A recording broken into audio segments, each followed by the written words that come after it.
7,003 কোটি টাকা ব্যয় সম্বলিত 5টি প্রকল্পের অনুমোদন দিয়েছে জাতীয় অর্থনীতি পরিষদের নির্বাহী কমিটি একনেক। আগামীকাল মৌলভীবাজার যাচ্ছেন প্রধানমন্ত্রী তারেক রহমান। অংশ নেবেন ফ্যামিলি কার্ড বিতরণ সহ বিভিন্ন কর্মসূচিতে। চলতি বছরের সেপ্টেম্বর বা অক্টোবর থেকে পর্যায়ক্রমে দেশ জুড়ে স্থানীয় সরকার নির্বাচন শুরু হতে পারে, সংসদে এলজিআরডি মন্ত্রী। সাংবাদিকদের কর্মসংস্থান সৃষ্টির লক্ষ্যে বন্ধ থাকা 3টি রাষ্ট্রায়ত্ত গণমাধ্যম পুনরায় চালুর আহ্বান এলজিআরডি মন্ত্রীর।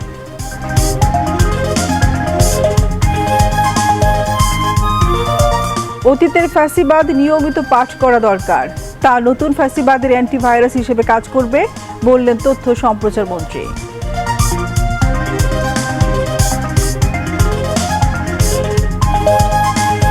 ফ্যাসিবাদের সব জঞ্জাল দূর করতে গণমাধ্যমকে স্বাধীনভাবে সত্য ও সঠিক তথ্য জনগণের কাছে তুলে ধরার আহ্বান তথ্য সম্প্রচার প্রতিমন্ত্রীর। দেশের আত্মমর্যাদা বিসর্জন দিয়ে শুধু ভারত নয়, কোনো দেশের সঙ্গে বাংলাদেশ সম্পর্ক রাখবে না বললেন তথ্য সম্প্রচার উপদেষ্টা। দেশে প্রথম প্রাতিষ্ঠানিক হাম চিকিৎসা নির্দেশিকা প্রকাশ, মোড়ক উন্মোচন করলেন স্বাস্থ্যমন্ত্রী।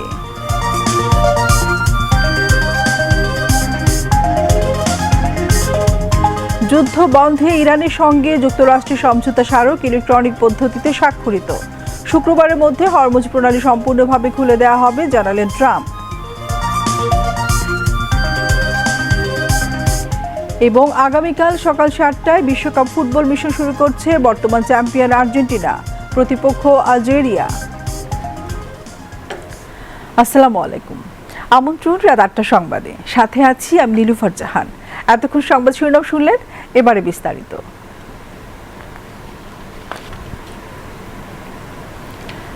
7,003 কোটি 36 লাখ টাকা ব্যয় সম্বলিত 5টি প্রকল্প অনুমোদন দিয়েছে জাতীয় অর্থনীতি পরিষদের নির্বাহী কমিটি একনেক।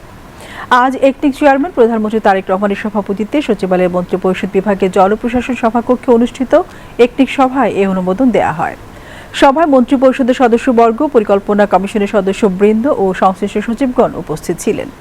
একনেক সভা শেষে আগারগাঁওয়ে এনএসি সম্মেলন কক্ষে সাংবাদিকদের ব্রিফ করেন পরিকল্পনা প্রতিমন্ত্রী মোহাম্মদ জুনায়েদ আব্দুর রহিম সাকি। তিনি জানান, সভায় অনুমোদিত 5টি প্রকল্পের মধ্যে 3টি নতুন ও 2টি সংশোধিত প্রকল্প। অনুমোদিত 5টি প্রকল্প হল supporting infrastructure project for Chinese economic and industrial zone, Feni জেলাধীন মহুরী কহুয়া বন্যা নিয়ন্ত্রণ নিষ্কাশন ও সেচ প্রকল্পের পুনর্বাসন প্রথম পর্যায়, করতোয়া নদী সিস্টেম উন্নয়ন, পদ্মা নদীর ভাঙন হতে কুষ্টিয়া জেলার মিরপুর উপজেলাধীন তালবাড়িয়া এবং কুমারখালী উপজেলাধীন শিলাইদহ ইউনিয়নের কোমরকান্দি এলাকা রক্ষা প্রথম সংশোধন প্রকল্প এবং 100টি উপজেলায় একটি করে টেকনিক্যাল স্কুল কলেজ স্থাপন তৃতীয় সংশোধিত প্রকল্প। তিনি বলেন, উন্নয়ন প্রকল্প বাস্তবায়ন জোরদারকরণ, নজরদারি ব্যবস্থার উন্নয়ন এবং সরকারি সম্পদের যথাযথ ব্যবহার নিশ্চিত করতে বেশ কিছু গুরুত্বপূর্ণ উদ্যোগ নিয়েছে সরকার। জুনায়েদ আব্দুর রহিম সাকি বলেন, উন্নয়ন পরিকল্পনা প্রণয়ন এবং বাস্তবায়নের প্রতিটি পর্যায়ে জবাবদিহিতা নিশ্চিত করার উপর গুরুত্ব দেওয়া হচ্ছে। বিএনপি চেয়ারম্যান ও প্রধানমন্ত্রী তারেক রহমান বলেছেন, আগে যেভাবে সংবাদপত্রের ত্রুটি চেপে ধরা হয়েছিল সেটি এখন নেই, এটি প্রমাণিত হয়েছে। তিনি আজ বাংলাদেশ চীন মৈত্রী সম্মেলন কেন্দ্রে বিএনপি বিটের সাংবাদিকদের সঙ্গে মতবিনিময় সভায় একথা বলেন। প্রধানমন্ত্রী বলেন, বিগত ফ্যাসিস্ট সময়ে বিএনপি বিটের সাংবাদিকদের কারণে অনেক বিএনপি নেতাকর্মী রক্ষা পেয়েছিল। এ সময় প্রতিশোধের মানসিকতা থেকে বেরিয়ে এসে সবাইকে দেশ ও জনগণের কল্যাণে কাজ করার আহ্বান জানান প্রধানমন্ত্রী। মতবিনিময় সভায় তথ্য ও সম্প্রচার মন্ত্রী জহিরুদ্দিন স্বপন, প্রতিমন্ত্রী ইয়াসের খান চৌধুরী, প্রধানমন্ত্রী কার্যালয়ের মুখপাত্র মাহাদি আমিন, প্রধানমন্ত্রী প্রেস সচিব সালে শিবলি, অতিরিক্ত প্রেস সচিব আতিকুর রহমান রুমন সহ প্রেস উইংয়ের অন্যান্য কর্মকর্তারা উপস্থিত ছিলেন। প্রধানমন্ত্রী তারেক রহমান দেশের যুব ও সমাজ ও ভবিষ্যৎ প্রজন্মকে মাদকের ভয়াল গ্রাস থেকে রক্ষা করতে দেশব্যাপী খেলাধুলা, সাংস্কৃতিক কর্মকাণ্ড এবং উদ্ভাবনী প্রতিযোগিতার উপর জোর দেন। আমার দলের নেতাকর্মী যেমন টিয়ার গ্যাসের সেলের যে টিয়ার গ্যাস সেটির যন্ত্রণায় যেরকম কাতরিয়েছে, আপনারাও কিন্তু আমাদের নেতাকর্মীর পাশাপাশি আপনারাও সেরকম যন্ত্রণায় কাতরিয়েছেন এরকম অনেক ঘটনা ঘটেছে যে তৎকালীন আইন শৃঙ্খলা বাহিনী একটি জায়গা ঘিরে ফেলেছে, যেখান থেকে আমাদের অনেক নেতৃত্বকে বা আমাদের কোনো প্রচন্ড অ্যাক্টিভ কোনো কর্মীকে তুলে নিয়ে যাবে। বিএনপিপিতে সাংবাদিকদের কারণে এরকম অনেক নেতৃত্ব বা অনেক অ্যাক্টিভ কর্মী সেদিন রক্ষা পেয়েছিল। আমাদেরকে আমাদের পরিবেশটা বাঁচাতে হবে, আমাদেরকে আমাদের ভবিষ্যৎ প্রজন্মকে বাঁচাতে হবে, আমাদের সন্তানদেরকে আমাদেরকে যেভাবে হোক তাদেরকে আমাদের রাইট ট্র্যাকে রাখতে হবে। সেটা শিক্ষার মাধ্যমে হোক, সেটা কালচারের মাধ্যমে হোক, সেটা স্পোর্টসের মাধ্যমে হোক, সেটা মানবিক, সামাজিক, ধর্মীয় মূল্যবোধগুলো তাদের মাঝে দেওয়ার মাধ্যমে হোক। আগামীকাল দিনব্যাপী সফরে মৌলভীবাজার যাচ্ছেন বিএনপি চেয়ারম্যান ও প্রধানমন্ত্রী তারেক রহমান। সফরসূচি অনুযায়ী প্রধানমন্ত্রী মৌলভীবাজার পৌঁছে দুপুরে শ্রীমঙ্গল উপজেলার ভিক্টোরিয়া উচ্চ বিদ্যালয় মাঠে ফ্যামিলি কার্ড বিতরণ অনুষ্ঠানে যোগ দেবেন। এরপর প্রধানমন্ত্রী তারেক রহমান মৌলভীবাজার সরকারি উচ্চ বিদ্যালয় মাঠে আরেকটি ফ্যামিলি কার্ড বিতরণ অনুষ্ঠানে যোগ দেবেন। বিকেলে দুসাইব রিসোর্টে জেলা বিএনপি আয়োজিত রাজনৈতিক সভায় অংশ নেবেন তারেক রহমান।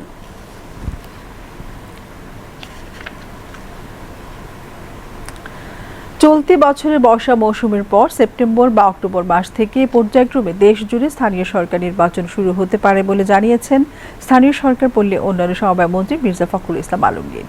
তিনি আজ জাতীয় সংসদে টেবিল উত্থাপিত এক প্রশ্নের জবাবে এ তথ্য জানান। তিনি বলেন, আগামী 1 বছরের মধ্যে ইউনিয়ন পরিষদ, পৌরসভা, উপজেলা, জেলা পরিষদ ও সিটি কর্পোরেশন নির্বাচন সম্পন্ন করার পরিকল্পনা রয়েছে। মির্জা ফখরুল ইসলাম আলমগীর জানান, বাজেটের প্রাপ্যতার উপর ভিত্তি করে পর্যায়ক্রমে এই নির্বাচনগুলো অনুষ্ঠিত হবে। এক্ষেত্রে প্রথমে ইউনিয়ন পরিষদ নির্বাচন হতে পারে, এরপর ধাপে ধাপে অন্যান্য স্থানীয় সরকার সংস্থার নির্বাচন হবে। নবগঠিত বগুড়া সিটি কর্পোরেশন সহ দেশের 13টি সিটি কর্পোরেশন নির্বাচনও একই সময়সীমার মধ্যে সম্পন্ন করা হবে বলেও জানান তিনি। অপর এক প্রশ্নের জবাবে এলজিআরডি মন্ত্রী জানান, ঢাকার জলাবদ্ধতা সমস্যা সমাধানে সরকার স্বল্প মেয়াদী, মধ্যমেয়াদী ও দীর্ঘমেয়াদী বিভিন্ন কর্মসূচি বাস্তবায়ন করছে। অপর আরেক প্রশ্নের জবাবে স্থানীয় সরকার পল্লী উন্নয়ন ও সমবায় মন্ত্রী জানান, ইউনিয়ন ডিজিটাল সেন্টারগুলো আরও আধুনিক ও কার্যকর সেবা কেন্দ্র হিসেবে গড়ে তুলতে সরকার কাজ করছে, যাতে ডিজিটাল প্ল্যাটফর্মের মাধ্যমে সহজে জনসেবা পাওয়া যায়।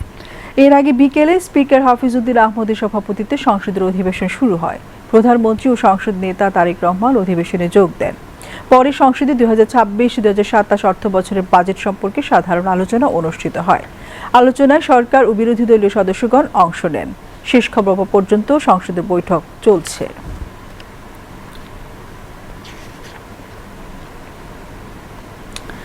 মার্কিন যুক্তরাষ্ট্র ভিত্তিক প্রতিষ্ঠান ইন্টারন্যাশনাল রিপাবলিকান ইনস্টিটিউটের Bangladesh resident programme director John Fluharty আজ স্পিকার হাফিজউদ্দিন আহমদ বীর বিক্রমের সাথে সংসদ ভবনে তার কার্যালয়ে সৌজন্য সাক্ষাৎ করেন।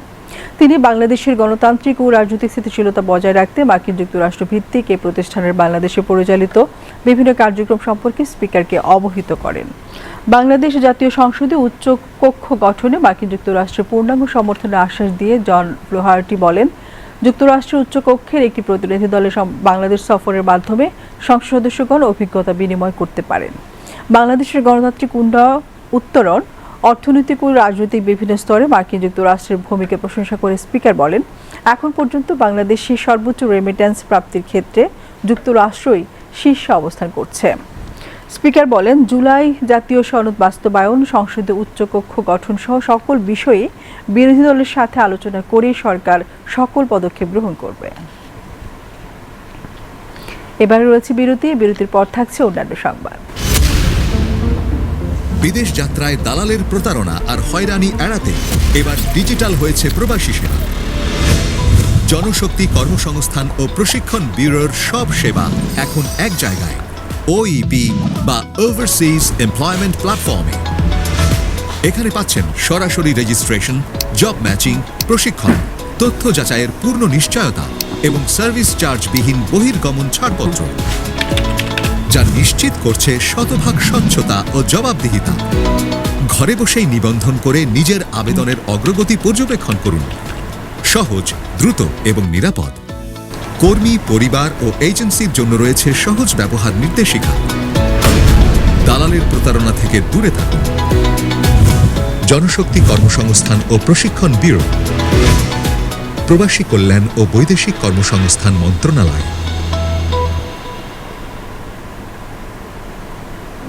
কৃষক বাঁচলে বাঁচবে দেশ, গর্ব সুফলা বাংলাদেশ।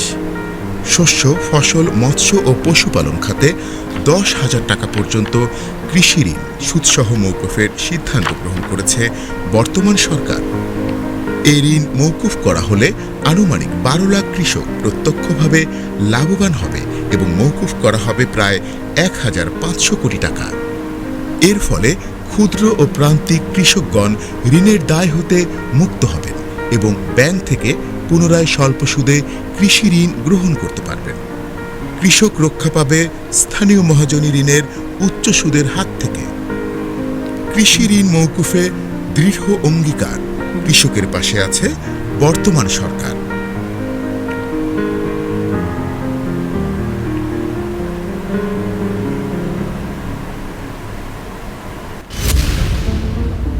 বিদেশ যাত্রায় দালালের প্রতারণা আর হয়রানি এড়াতে এবার ডিজিটাল হয়েছে প্রবাসী সেবা।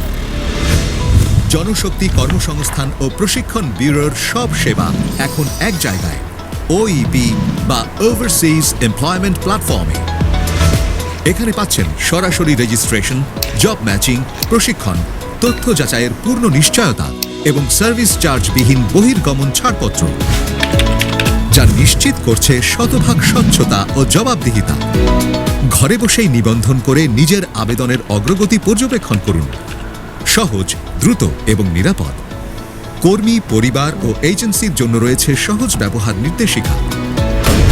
দালালের প্রতারণা থেকে দূরে থাকুন। জনশক্তি কর্মসংস্থান ও প্রশিক্ষণ ব্যুরো, প্রবাসী কল্যাণ ও বৈদেশিক কর্মসংস্থান মন্ত্রণালয়। বিরতির পর সংবাদে আবারও স্বাগতম। সাংবাদিকদের কর্মসংস্থান সৃষ্টির লক্ষ্যে বন্ধ থাকা 3টি গণমাধ্যম আবারও চালুর আহ্বান জানিয়েছেন স্থানীয় সরকার, পল্লী উন্নয়ন ও সমবায় মন্ত্রী মির্জা ফখরুল ইসলাম আলমগীর। সকালে জাতীয় প্রেস ক্লাবে সংবাদপত্রের কালো দিবসের আলোচনায় এলজিআরই মন্ত্রী বলেন, দৈনিক বাংলা, টাইমস ও বিচিত্রার মতো সংবাদ মাধ্যমগুলো আবারও চালুর উদ্যোগ নেওয়া প্রয়োজন।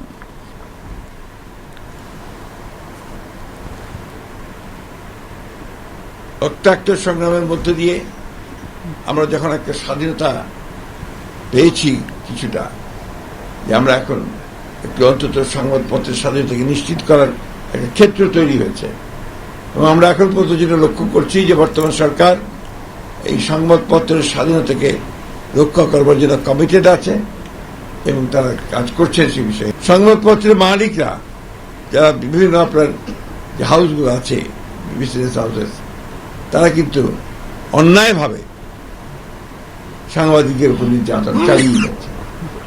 আমি একদম বলতে চাই করতে স্পষ্টভাবে, এটা কোনো সভ্যতার মধ্যেই পড়ে না। এটাকে আমি তীব্র ভাষায় নিন্দা জানাচ্ছি এবং আমি অনুরোধ করব যে আপনারা তীব্র ভাষায় এটার প্রতিবাদ জানাবেন। একই অনুষ্ঠানে তথ্য সম্প্রচার মন্ত্রী জহিরুদ্দিন স্বপন বলেন, 1975 সালের 16 জুন 4টি বাদে সব পত্রিকার কণ্ঠ রোধ করা হয়েছিল বাকশালী শাসনের বিরুদ্ধে জনক্ষোভ দমন করার জন্য। তিনি বলেন, অতীতের ফ্যাসিবাদী নিয়মিত পাঠ করা দরকার, তা নতুন ফ্যাসিবাদের অ্যান্টিভাইরাস হিসেবে কাজ করবে। যখনই গণতন্ত্র নিয়ে কথা বলতে হয়, গণমাধ্যম নিয়ে কথা বলতে হয়, তখন অতীতের এই তিক্ত অভিজ্ঞতাগুলিকে আমাদের সামনে থাকা উচিত। এমনকি আমরাও যখন নতুন কোনো পরিকল্পনা চিন্তা করব, তখন আমরাও যাতে অতীতের এই সমস্ত ভাইরাসে আক্রান্ত না থাকি, সে কারণেও আমাদেরকে অতীতের ফ্যাসিবাদকে বারবার পাঠ করা দরকার।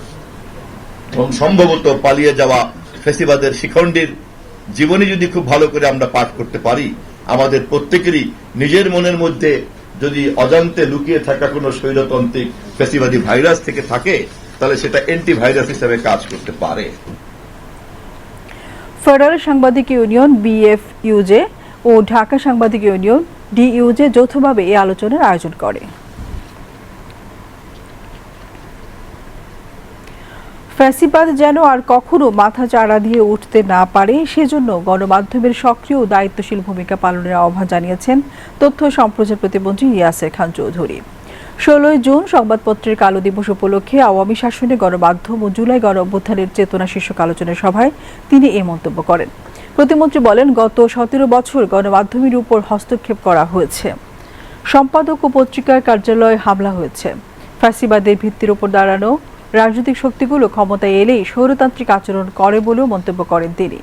ফ্যাসিবাদের সব জঞ্জাল দূর করতে গণমাধ্যমকে স্বাধীনভাবে সত্য ও সঠিক তথ্য জনগণের কাছে তুলে ধরার আহ্বানও জানান তথ্য ও সম্প্রচার প্রতিমন্ত্রী ইয়াসের খান চৌধুরী। অনুষ্ঠানে ন্যাশনাল এডিটর্স কাউন্সিলের যুগ্ম আহ্বায়ক ও দৈনিক আমার দেশ পত্রিকার সম্পাদক মাহমুদুর রহমান সহ গণমাধ্যম ব্যক্তিত্বরা উপস্থিত ছিলেন।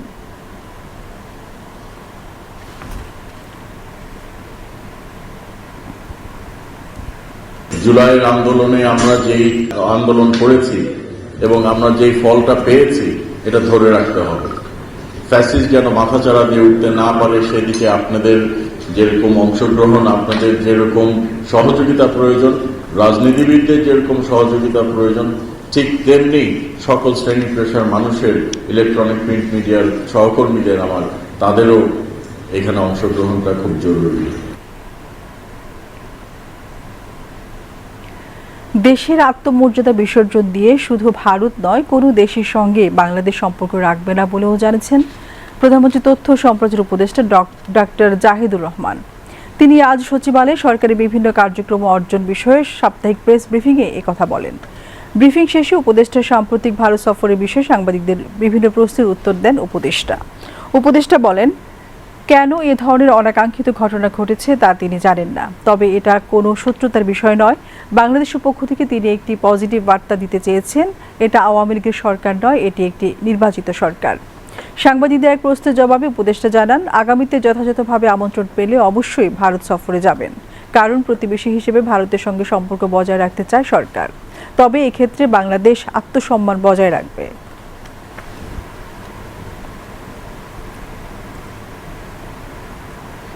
বাংলাদেশ তার আত্মমর্যাদা বিসর্জন দিয়ে কোনো রাষ্ট্রের সাথে তার সম্পর্ক বা এনগেজমেন্ট করবে না। আমি ভারতের সাথে এনগেজ করতে চাই লজিক্যালি অ্যান্ড রেশনালি।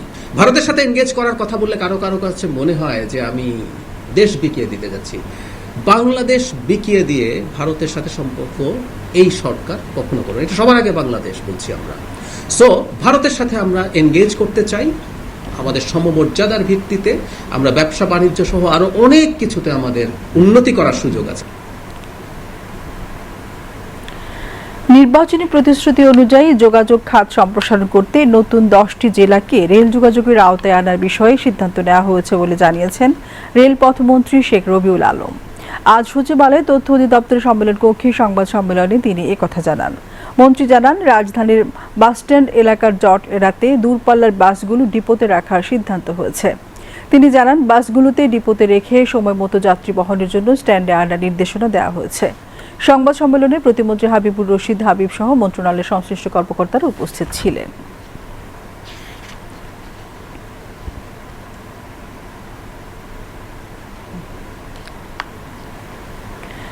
চীনের কুনমিং শহরে 10ম চায়না সাউথ এশিয়া এক্সপোতে আউটস্ট্যান্ডিং এক্সিবিশন অর্গানাইজার অ্যাওয়ার্ড সহ 6টি পুরস্কার পেয়েছে বাংলাদেশ।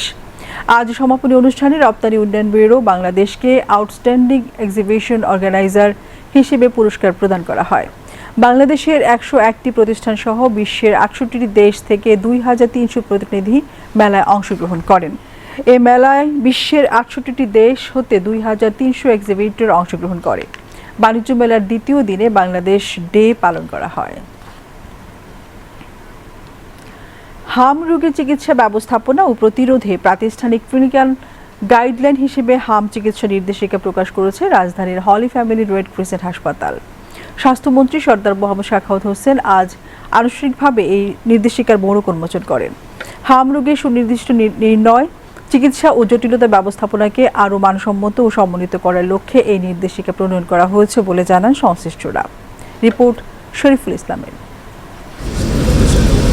দেশে হাম প্রতিরোধ ও চিকিৎসা ব্যবস্থাপনায় নতুন দিগন্তের সূচনা করল Holy Family Red Crescent Medical College হাসপাতাল।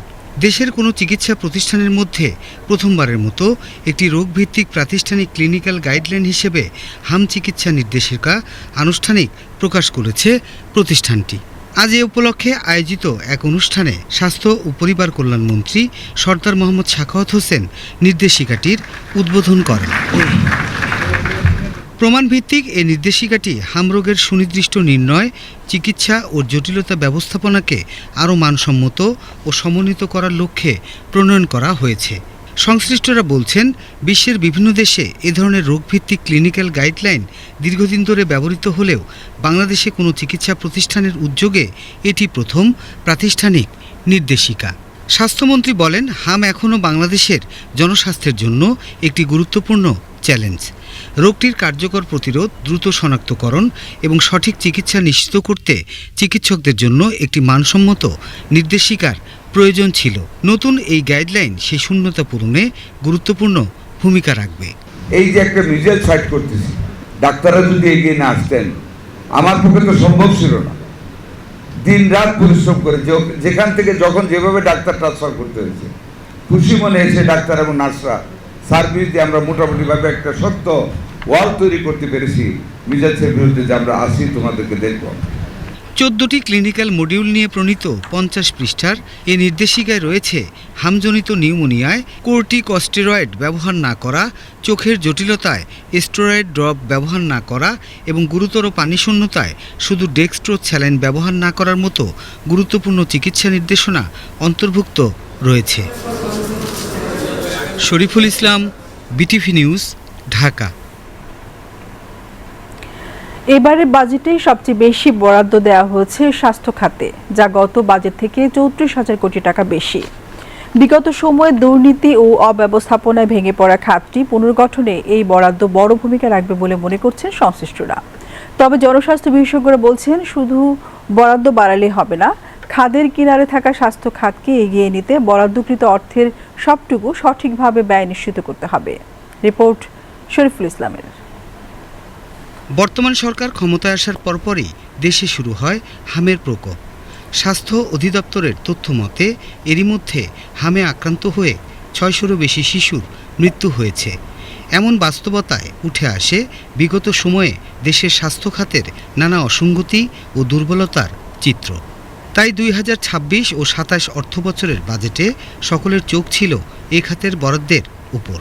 সবাইকে চমকে দিয়ে অর্থ ও পরিকল্পনা মন্ত্রী আমির খসরু মাহমুদ চৌধুরী তার বাজেট বক্তৃতায় বলেন, আগামী অর্থবছরে স্বাস্থ্য খাতে 69,409 কোটি টাকা বরাদ্দ রাখা হয়েছে, যা জিডিপির 1.01%। স্বাস্থ্য ও পরিবার কল্যাণ মন্ত্রণালয়ের জন্য 69,409 কোটি টাকা বরাদ্দের প্রস্তাব করছি। বিগত 5টি বাজেট পর্যালোচনা করে দেখা যায়, প্রতিবারই স্বাস্থ্য খাতে বরাদ্দ কমেছে।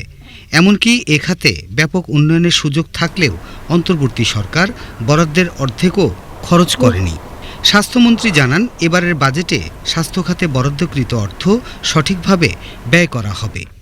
69,000 কোটি টাকা স্বাস্থ্য খাতে এবার আমাদের বাজেট হয়েছে the highest budget in the history of Bangladesh after liberation. স্বাস্থ্য খাত সংশ্লিষ্টরা বলছেন, শুধু বরাদ্দ বাড়ালেই হবে না, বরাদ্দকৃত অর্থের সঠিক ব্যয় নিশ্চিত করার পাশাপাশি দুর্নীতির বিষয়েও নজর দিতে হবে। স্বাস্থ্য মন্ত্রণালয়, ডিজিএইচএস তাদের একটা সমন্বয় করে এবং ইনস্টিটিউট মেডিকেল কলেজগুলোকে অন্তর্ভুক্ত করে এবং যার যার অন ডিমান্ড অনুযায়ী যদি তাদেরকে সেই টাকা বরাদ্দ করে তাদেরকে খরচ করার সুযোগ দেয়, তাহলে সেই ক্ষেত্রে প্রপার ইউটিলাইজেশন হবে। চিকিৎসার পাশাপাশি যদি গবেষণা কাজে নিয়োজিত করে, তাহলে চিকিৎসার মান এবং চিকিৎসকের মান পাশাপাশি চিকিৎসা ব্যবস্থা অনেকাংশে এগিয়ে যাবে। বাজেটের অর্থ ঠিকমতো কাজে লাগাতে সক্ষমতা বৃদ্ধি ও তদারকি জোরদার করার উপরও জোর দেন জনস্বাস্থ্য বিশেষজ্ঞরা। Shariful Islam, BTV news. জুলাই গণ অভ্যুত্থানে রাজধানীর রামপুরায় 28 জনকে হত্যার ঘটনায় বিজিবি কর্মকর্তা লেফটেন্যান্ট কর্নেল রেদওয়ানুল ইসলাম সহ 4 জনের বিরুদ্ধে মামলার পরবর্তী সাক্ষ্য গ্রহণের তারিখ 24শে জুন ধার্য করেছেন আন্তর্জাতিক অপরাধ ট্রাইব্যুনাল। আন্তর্জাতিক অপরাধ ট্রাইব্যুনাল 1-এ আজ এই মামলার সাক্ষী মেহেদী হাসানকে বিজিবি কর্মকর্তাদের আইনজীবীদের জেরা শেষে এ আদেশ দেন ট্রাইব্যুনাল। এর আগে 11ই জুন তার সাক্ষ্য গ্রহণ করা হয়। এছাড়া পতিত আওয়ামী লীগ সরকারের শাসনামলে যশোরে চৌগাছায় 2 জন ছাত্রনেতাকে গুলি করে পঙ্গু করে দেওয়ার ঘটনায় পুলিশের তৎকালীন এসপি আনিসুর রহমান সহ 8 জনের বিরুদ্ধে দায়ের করা মামলার পরবর্তী সাক্ষ্য গ্রহণের তারিখ 25শে জুন ধার্য করেছেন একই ট্রাইব্যুনাল। আজ মামলাটির সূচনা বক্তব্য ও সাক্ষ্য গ্রহণ শেষে এই তারিখ ধার্য করেন ট্রাইব্যুনাল। মামলাটিতে আজ সাক্ষ্য দেন গুলিতে পাহারানো ভুক্তভোগী ইসরাফিল হোসেন। এদিকে জুলাই গণ অভ্যুত্থানে যাত্রাবাড়িতে তাইম হত্যা মামলায় ডিএমপির সাবেক কমিশনার হাবিবুর রহমান সহ 11 আসামির বিরুদ্ধে মামলার পরবর্তী সাক্ষ্য গ্রহণ 21শে জুন ধার্য করেছেন ট্রাইব্যুনাল 2। আজ মামলাটির তদন্ত কর্মকর্তা মোহাম্মদ আলমগীরের জবানবন্দি গ্রহণ শেষে এই আদেশ দেন ট্রাইব্যুনাল। রাজধানীর পল্লবীতে শিশু রামিসাকে ধর্ষণের পর নৃশংসভাবে হত্যার মামলায় মৃত্যুদণ্ডপ্রাপ্ত আসামি সোহেল রানা ও স্বপ্না খাতুনের পক্ষে রাষ্ট্রনিযুক্ত আইনজীবী নিয়োগের নির্দেশ দিয়েছেন হাইকোর্ট। মঙ্গলবার বিচারপতি বিষ্ণুদেব চক্রবর্তী ও বিচারপতি কে এম রাশিদুজ্জামান রাজার হাইকোর্ট বেঞ্চ এ আদেশ দেন। এদিকে 2 আসামির ডেথ রেফারেন্স বা মৃত্যুদণ্ড অনুমোদনের শুনানির জন্য পেপার বুক তৈরি হয়ে গেছে। যে কোনো দিন হাইকোর্টের বিশেষ বেঞ্চে শুনানি হবে। গত রোববার সোহেল ও স্বপ্নার জেল আপিল শুনানির জন্য গ্রহণ করেন হাইকোর্টের অন্য একটি বেঞ্চ। সেদিন বিচারপতি মোহাম্মদ আলী ও বিচারপতি সাইফুল ইসলামের হাইকোর্ট বেঞ্চে attorney general barrister Ruhul Quddus Kajal আসামিদের আপিলের বিষয়টি উত্থাপন করলে আপিল শুনানির জন্য গ্রহণ করেন আদালত। একই সঙ্গে দ্রুত সময়ের মধ্যে পেপার বুক প্রস্তুত করার নির্দেশ দেন উচ্চ আদালত।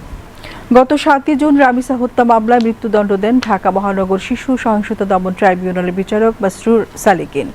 পরে 10 জুন এই মামলায় আসামিদের ডেথ রেফারেন্সের যাবতীয় নথি হাইকোর্টে এসে পৌঁছায়। এরপর সোহেল ও স্বপ্না হাইকোর্টে জেল আপিল করে।